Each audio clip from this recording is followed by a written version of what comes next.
가지겠습니다.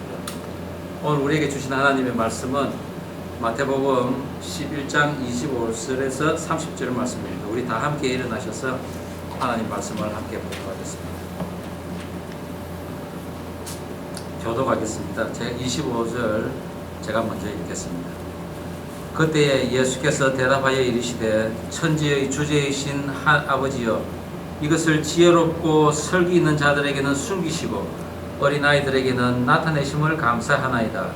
옳습니다. 이렇게 된 것이 아버지의 뜻입니다.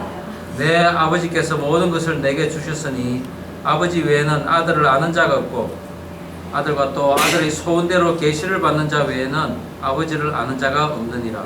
수고하고 무거운 짐진 자들아, 다 내게로 오라. 내가 너희를 쉬게 하리라. 나는 마음이 온유하고 겸손하니 나의 멍에를 메고 내게 배우라. 그리하면 너희 마음이 쉼을 얻으리니 이는 내 멍에는 쉽고 내 짐은 가벼우리라 하시니라. 아멘. 자리 앉아주시겠습니다. 말씀을 위해 잠깐 기도하며 나가겠습니다.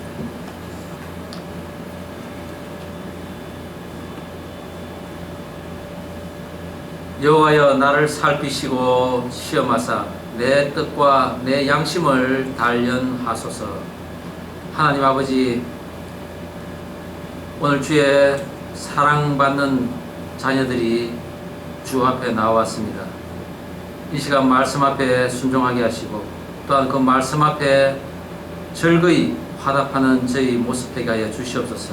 이 시간을 통하여 그 말씀이 더욱 깨닫게 하시고 무엇보다도 이 말씀으로 인하여 저희들의 삶이 변화되게 하여 주시옵소서. 저희들이 주님께서 부르시고 또한 저희들에게 주시는 그 안식이 무엇인지 진정한 의미를 깨닫는 시간 되게 하여 주시옵소서. 감사드리오며 예수님 이름으로 기도드립니다. 아멘. 나무가 많은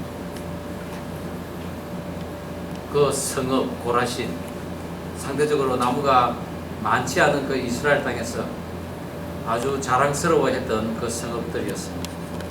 또한 먹을 것이 풍부하지 않았던 그 당시에 고기 잡는 집의 의미를 가진 그 베세다, 또한 하나님의 백성이라는 교만이 하늘까지 올라갔던 그 가브나움, 이들 성읍에 동일하게 예수님께서는 심판을 예언하셨습니다. 그리하여 그 땅은 이제 옛 기둥만 남아있는 그 벌판으로 변해버렸습니다. 이처럼 예수님께서 말씀하실 때는 경고의 사인이라 생각하고 그 자리를 빨리 떠나 위험을 피하고 또한 그 위험을 피한 데 대한 감사의 기도와 또한 회개의 기도를 우리는 해야 할 것입니다. 오늘날의 모든 성읍이 하나님 앞으로 피하여 구원을 받지 못하면은 동일한 심판이 있을 것을 우리가 지난주 부흥회 때 이 보스턴의 예를 들어가며 살펴보았습니다. 우리는 그것을 보면서 그 심판이 우리에게는 임하게 해달하지 않도록 우리가 기도하며 이제는 우리에게 안식할 수 있도록 그런 은혜를 달라고 우리가 기도를 했습니다. 특별히 지난주는 저희 교회가 세워지고 난 이후에 따뜻한 시간을 정말 가졌다고 우리가 생각했습니다. 강사 목사님과 저희 집에서 마무리 기도를 하며 정말 하나님께서 이렇게 인도하시고 또한 우리 두 가정을 또한 축복하신 것을 우리가 서로 기도를 했습니다. 하나님 손에 의탁하여 보냈음에도 불구하고 그 목사님을 보내는 그 마음은 무겁고 착잡하게 됐습니다.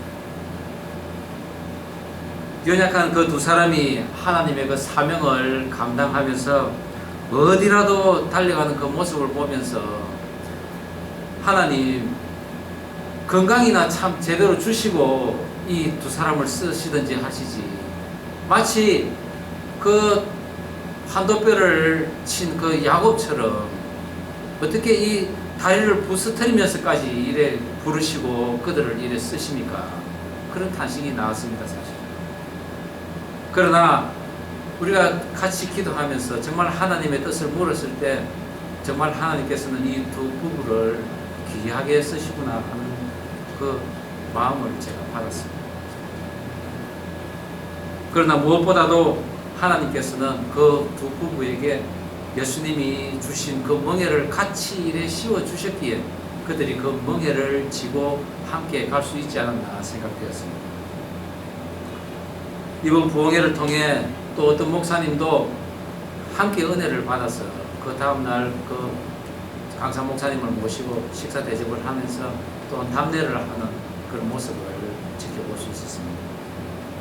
여러분들도 생각날 때마다 우리 강사 목사님이신 박정복 목사님을 위해 기도해 주시기 바랍니다. 오늘은 예수님께서 우리를 안식으로 초대하시는 것에 대해 나누고자 합니다. 초대에 앞서서 예수님께서는 중요한 말씀을 하셨습니다. 고라신과 베세다, 그 가버나움, 그들에 대한 심판을 예언하시기도 하셨고, 그리고 실족해 보인 그런 침례 요한의 모습도 주님께서는 말씀하셨습니다. 예수님의 초대에 춤을 추고 또한 슬퍼하는 그런 모습을 보인 것도 말씀하셨습니다. 그러나 그 이전에 예수님께서는 본격적으로 그렇게 말씀하신 이유에 대해서 이렇게 말씀하십니다. 천지의 주제이신 아버지께서 지혜롭고 슬기로운 자들에게는 아버지의 그 구원의 뜻을 숨기셨고 어린 아이와 같은 자들에게는 그 구원을 보이셨다는 것입니다. 세상적으로 풍부한 자원을 자랑하고 스스로 지혜롭다 여기는 자에게는 하나님의 그 구원의 뜻을 숨기셨다는 것입니다. 반대로 무슨 일이 있으면은 적시로 부모에게 달려오는 어린 아이들처럼 즐거운 일이나 슬픈 일이나 늘 주님 앞에 달려오는 그런 예수님만을 찾는 성도에게는 그 구원의 뜻을 보이셨다는 것입니다. 그러시면서 이 모든 것을 내게 주셨으니 아버지 외에는 아들을 아는 자가 없고 또한 아들과 아들의 소원대로 계시를 받은 자 외에는 아버지를 또한 아는 자가 없다고 하셨습니다. 예수님께서는 소원한 영혼, 즉 기도하는 영혼의 하나님의 뜻을 알 수 있다고 하신 것입니다. 여러분은 이미 예수님의 소원이 된 사람인 줄 믿으시기 바랍니다. 그것이 정말 얼마나 소중하고 값진 것이기에 세상의 일락을 다 버리고 선교라는 말만 들으면 가슴이 부릴 듯 하여서 20시간도 마다않고 달려오는 그런 뜨거운 가슴, 정말 하나님이 인도하셨기 때문에 가능했다고 저는 믿습니다. 그런 이들에게 예수님께서는 다 내게로 오라, 내가 쉬게 하리라고 하신 것입니다. 하늘 아버지께서 모든 것을 예수님에게 다 주셨기에 예수님으로서는 모든 것이 가능하십니다. 특별히 여러분의 소원을 다 가능케 하시는 분이 예수님이십니다. 특별히 우리의 소원이 예수님의 소원과 100% 일치할 때는 우리가 아뢰는 것마다 다 이룰 줄 믿으시기 바랍니다. 오늘 예수님께서는 방법을 가르쳐 주십니다. 나는 마음이 온유하고 겸손하니 나의 멍에를 메고 나에게 배우라는 것입니다. 그러면 너희 마음이 쉼을 안식을 얻을 것이라고 하셨습니다. 오늘은 그 예수님의 멍에를 메는 방법을 배우고자 합니다. 그 멍에를 메는 방법 3가지의 명령형으로 되어 있습니다. 그 첫 번째가 오라입니다. 초대입니다. 마태복음 우리 11장 28절 말씀 한 목소리로 다시 읽어보겠습니다. 수고하고 시작. 수고하고 무거운 짐진 자들아 다 내게로 오라. 내가 너희를 쉬게 하리라. 안식을 누리기 위해서는 예수님의 초청에 응해야 합니다. 너무나 감사한 일 아닙니까? 선물을 주시는 분이 오라고 우리를 지금 부르십니다. 누구를 초대하고 있습니까? 수고하고 무거운 짐진 자들입니다. 수고하는 자들, 이 수고하다라는 코피온테스라는 헬라어는 이 동사의 시제가 아주 특이합니다. 현재 분사 능동형입니다. 이것은 과거의 어느 한 시점에서 지금 현재까지 자기 스스로 하고 있는 형태라는 것이죠. 즉 누가 시키지 않아도 스스로 일을 많이 하는 사람들입니다. 그것으로 인해서 자기가 스스로 지쳐버린 사람들입니다. 마치 일 중독에 걸린 사람들과 같은 모습이라는 것이죠. 또한 조금이라도 돈을 더 벌려고, 조금이라도 더 높은 자리에 올라가려고, 조금 더 즐거워지려고 자청해서 일을 하는 사람들입니다. 이런 사람들, 돈이 늘어나고 명예가 높아지고 그리고 쾌락이 점점 즐거워지는 그런 모습도 있겠지만은 그것을 위하여 한 발 한 발 걸어갈 때 그것들에 의해서 점점 눌려서 마침내 그 자리에 주저앉고 마는 사람들입니다. 그런 사람들을 향해 예수님께서는 이제 너희들 그만하고 나에게로 오라는 거죠. 예수님께서 부르고 계신 또 다른 부류, 무거운 짐을 진 자들입니다. 이 짐을 지다는 것, 이것은 현재 분사 수동형입니다. 즉 다른 사람에 의해서 무거운 짐을 지우진 사람들이라는 것이죠. 사회적으로, 제도적으로 약자이기에 자기들에게 부과되는 수많은 짐들을 할 수 없이 짊어진 사람들입니다. 거부할 힘이 없는 사람들입니다. 아니, 그 사람들은 그것을 오히려 묵인하며 살아가고 있는 사람인지도 모릅니다. 많은 사람들이 태어난 환경에 지배당한 채 그 제도 속에서 자포자기하며 살아간다는 것입니다. 더 이상 그 사람들에게는 꿈도 없습니다. 희망도 없습니다. 그런 사람들을 예수님께서 또한 부르고 계십니다. 자의로 하든 타의로 하든 무거운 짐을 진 채 고통당하고 있는 사람들 다 오라. 하늘로부터 지혜를 받은 사람들, 너희들 뿐만 아니라 수고하고 고통당하고 무거운 짐진 자들 다 오라는 것입니다. 예수님께서는 당신에게 마음을 두고 나오는 모든 사람들을 부를 만큼 넓은 사랑을 가지신 분입니다.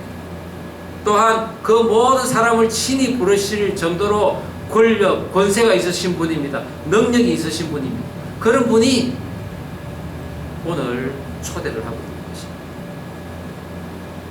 이사야서 1장 18절 말씀에 하나님께서 또한 부르십니다.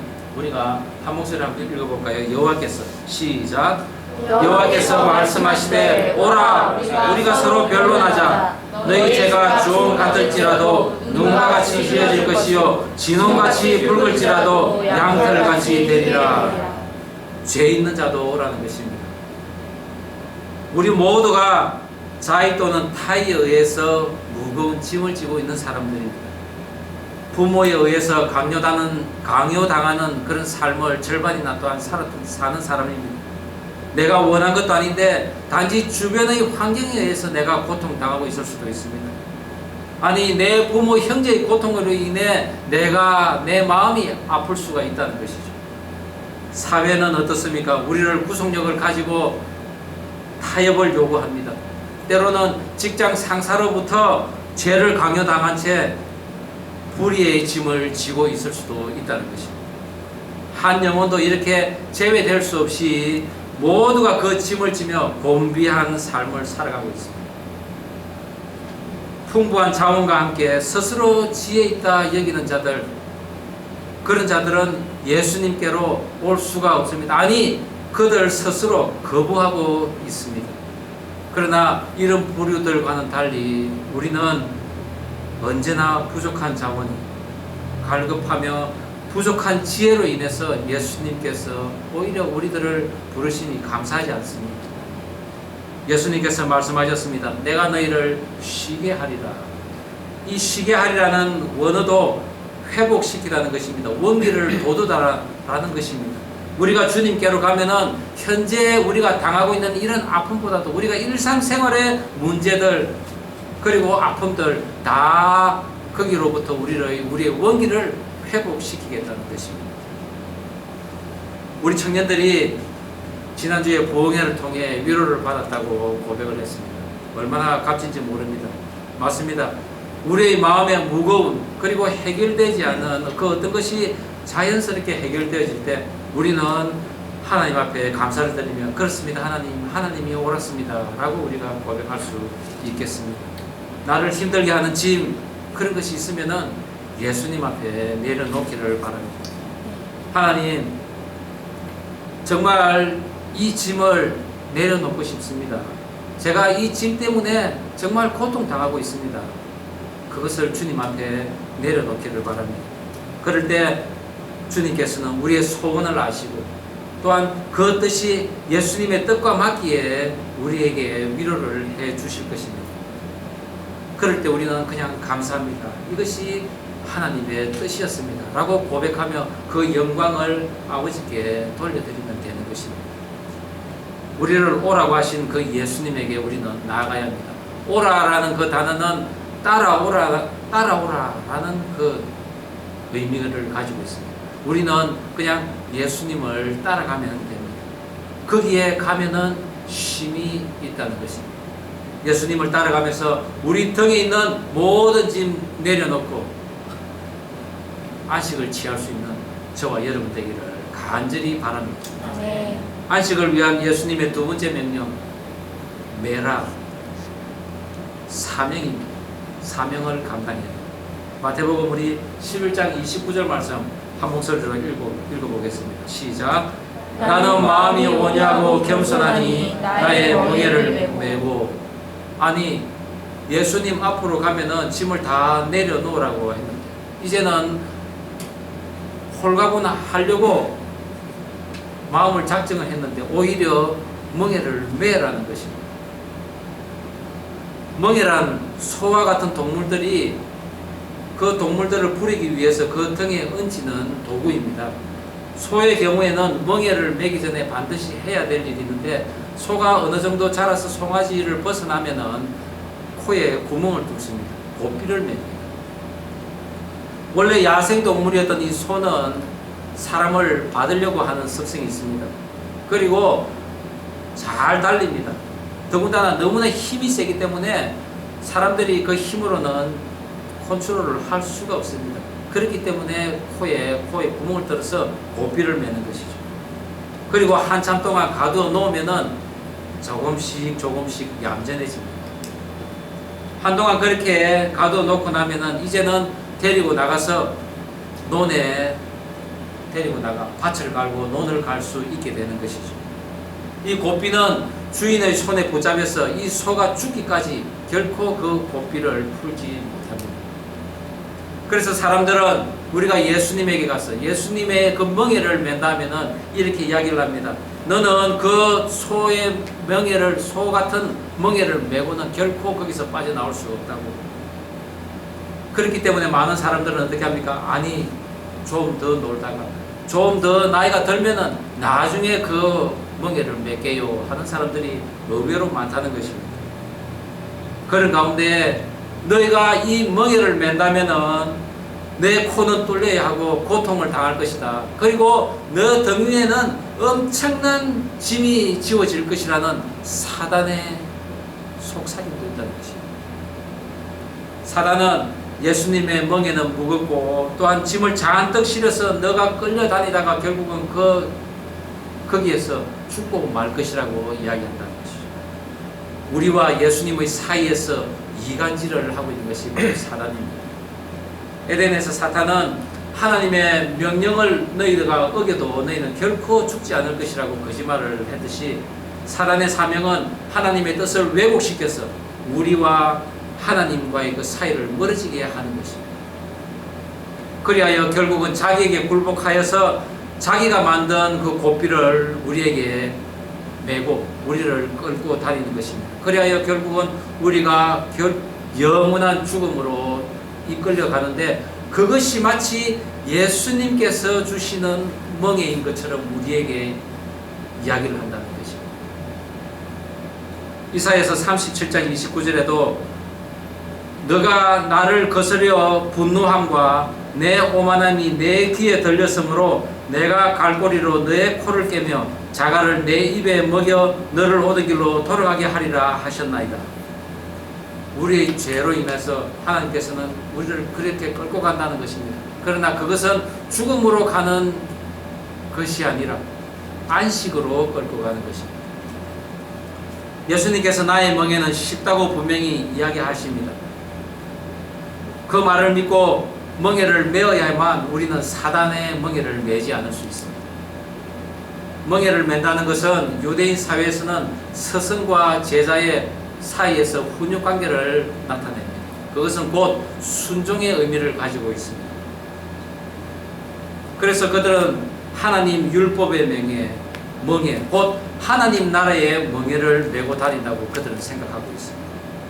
오직 유일하신 하나님을 믿고 그분의 율법을, 그분의 계명을 지키고 가는 것이 하늘나라의 멍에를 맨다고 그들은 생각하고 있는 것입니다. 그렇습니다. 예수님께서는 세상 짐을 내린 그 빈 곳에 예수님의 멍에를 대신 짊어지게 하신 것입니다. 사단의 멍에를 메지 말라는 것이죠. 이 멍에는 원뜻은 짝짓기라는 뜻입니다. 그리고 저울이라는 의미도 가지고 있습니다. 이것은 무엇을 뜻합니까? 혼자 그 멍에를 매는 것이 아닙니다. 두 사람이 같이 매는 것이 바로 이 멍에입니다. 운동회 때 우리가 오락시간 때에 발목 묶고 달리기 있죠. 어떻습니까? 같이 메었을 때 한 사람이 급하다고 달려가면은 반드시 그 팀은 넘어지고 맙니다. 걷지를 못합니다. 조율을 해야 된다는 것이죠. 만약 함께 멍에를 맨 짐승이 하나는 가고자 하는데 하나는 서 있습니다. 또 하나는 왼쪽으로 가려고 하는데 하나는 오른쪽으로 가려고 합니다. 자연히 그 멍에 맨 짐승들은 엉망이 되어버리고 맙니다. 예수님께서 주신 그 멍에를 맨다는 것은 스승이신 예수님과 함께 멍에를 매기에 아주 순조롭게 간다는 것입니다. 우리와 함께 짝을 이루신 그 예수님께서 우리와 완전한 균형을 이루는 마치 평평한 저울과 같은 모습으로 우리와 함께 가시겠다는 것입니다. 어떻습니까? 여러분은 사단의 명예를 매야겠습니까? 예수의 명예를 매야겠습니까? 어렸을 때 무거운 짐을 긴 장대에 걸고 짐을 들어본 기억이 있습니까? 저는 아버지께서 이 긴 장대를 가지고 물을 같이 매는 기억이 있습니다. 긴 장대를 매가지고 한쪽을 주고 아버님께서 힘껏 들어 올리면은 우리는 그냥 살짝만 들어 올리면은 그 물이 그냥 올라옵니다. 결코 무겁지 않다는 것이죠. 멍에를 맨다는 것, 제자들의 이런 영적인 신앙생활을 뜻하기도 합니다. 예수님께서는 제자들에게 너희들에게 율법의 멍에를 매지는 않지만은 자신이 지고 있는 멍에를 매라고 하는 것입니다. 내가 너희의 파트너가 되어주겠다는 것입니다. 예수님께서는 온유하고 겸손하다고 하셨습니다. 온유하고 겸손한 마음, 이것은 예수님의 본질적인 성품을 나타냅니다. 이것은 그저 화를 내지 않고 온순한 것만은 아닌 것입니다.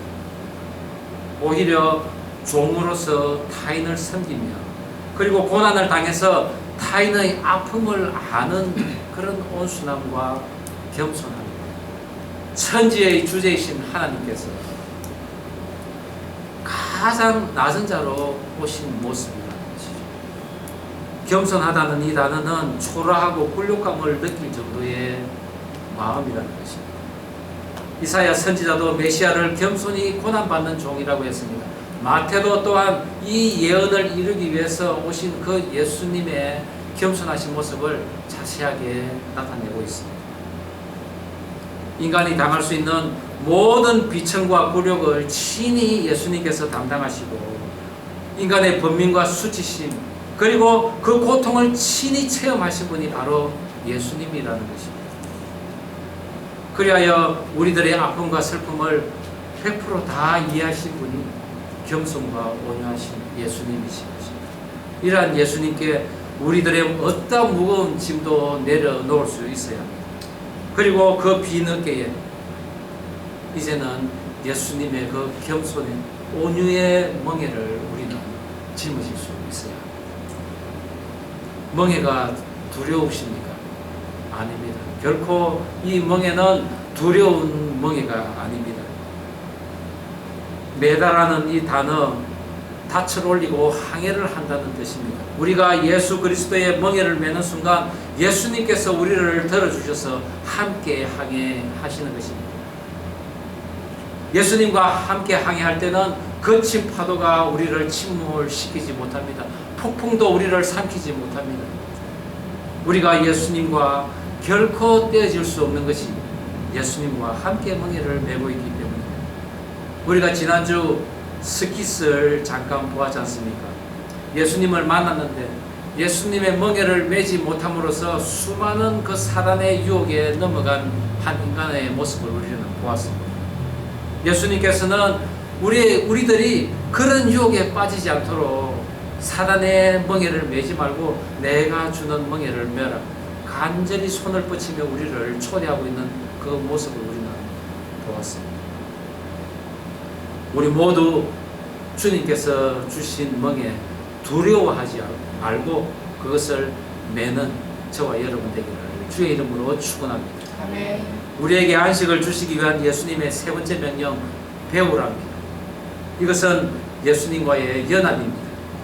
우리 마태복음 11장 29절 말씀 30절까지 한 목소리로 한번 읽어보겠습니다. 시작. 나는 마음이 온유하고 겸손하니 나의 멍에를 메고 내게 배우라. 그리하면 너희 마음이 힘을 얻으리니 이는 내 멍에는 쉽고 내 짐은 가벼움이라 하시니라.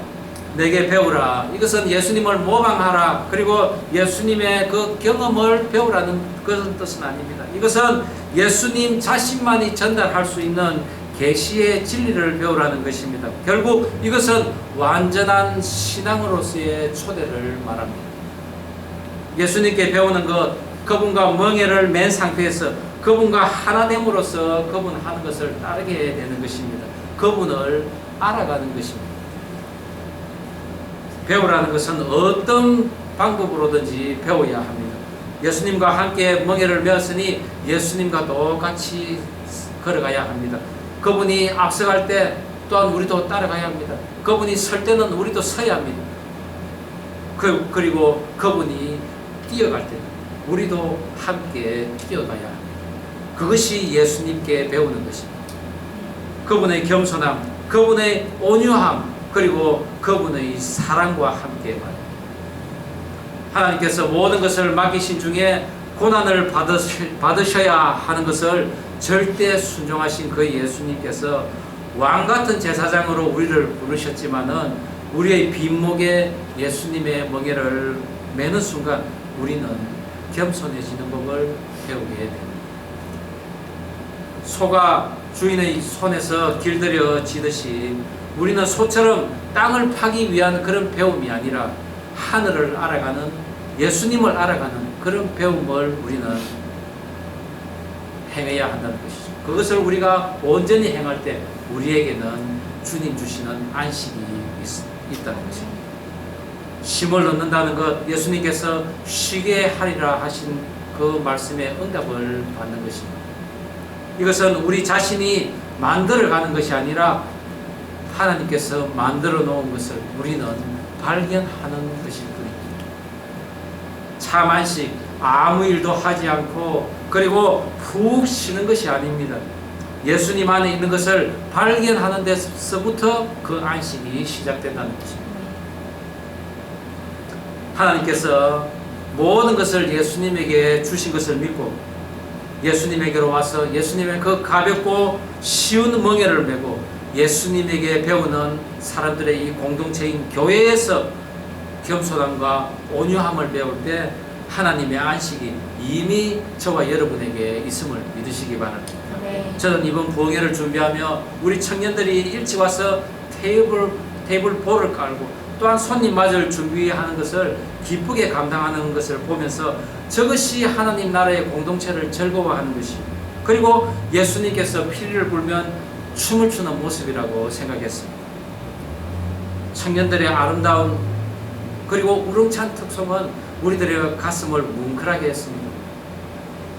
이 모든 것이 저는 바로 예수님의 멍에를 맨 모습이라고 생각합니다. 바로 그 시간이 하나님의 품에서 안식하는 시간임을 저는 믿습니다.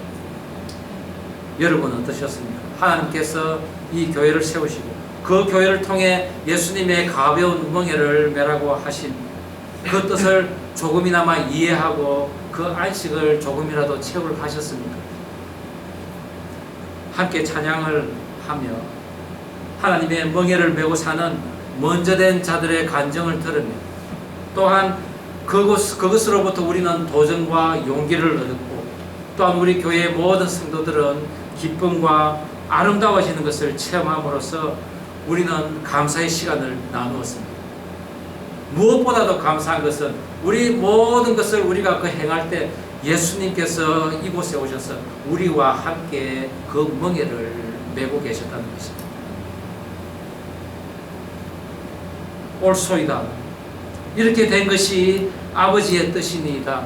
지혜롭고 설기 있는 자에게는 그것을 감추시고 어린아이와 같은 우리처럼 자원이 부족하고 영어도 능숙치 못한 데서 오는 그런 자괴감 그리고 자격지심에 무거운 눌림을 당하고 있는 우리에게는 그 구원의 뜻을 보이신 그 하나님이 옳소이다 라고 우리는 고백할 수 있어야 합니다. 시원하고 즐거운 그 하나님의 잔치에서 예수님의 주신 그 멍에를 메고 즐거워하며 오늘도 그 예수님 주신 안식을 누리는 저와 여러분들에게 주의 이름으로 축원합니다. 아멘. 기도하시겠습니다.